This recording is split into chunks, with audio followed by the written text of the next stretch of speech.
નમસ્કાર, YNN ન્યૂઝમાં આપનું સ્વાગત છે। સમાચારમાં વાત કરીએ તો મહારાણા પ્રતાપની જન્મ જયંતિ નિમિત્તે રાજપૂત સમાજ દ્વારા પુષ્પાંજલિ અર્પણ કરવામાં આવી હતી। મહારાણા પ્રતાપની જન્મ જયંતિ નિમિત્તે વડોદરા રાજપૂત સમાજ તથા સૌરાષ્ટ્ર કચ્છ રાજપૂત એસોસિએશન દ્વારા કમાટી બાગથી એક શોભાયાત્રા કાઢવામાં આવી હતી।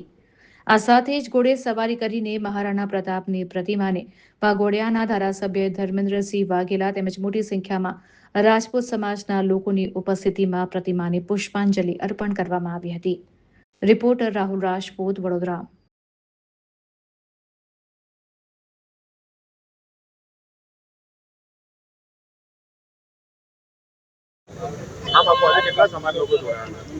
સમાજના ખૂબ મોટી સંખ્યામાં લોકો દર વર્ષે મહારાણા પ્રતાપ જયંતિની ઉજવણી કરે છે।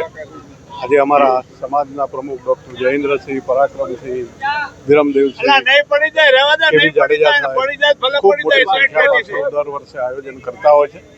સમાજની અંદર યુવાનોને મહારાણા પ્રતાપની જન્મ જયંતિના દિવસે એક સારો મેસેજ જાય અને યુવાનો પણ દેશભક્તિ માટે, માતૃભૂમિ માટે પોતાને પણ એક મહારાણા પ્રતાપનો ઇતિહાસ જાણીને લડવાની ઈચ્છા જાગે અને મહારાણા પ્રતાપ કોણ હતા એની એમના જીવનમાં ઘડતરરૂપી ઉતાર થાય એ માટે થઈને આ કચ્છ કાઠિયાવાડ યુવા રાજપૂત સમાજ દ્વારા દર વર્ષે આ કાર્યક્રમનું આયોજન કરવામાં આવે છે અને ખૂબ મોટી સંખ્યામાં લોકો જોડાઈને આ મહારાણા જયંતિની નિમિત્તે ઉજવણી કરતા હોય છે।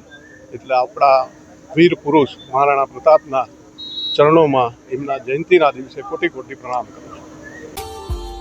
Subscribe now and press the bell icon. Never miss an update.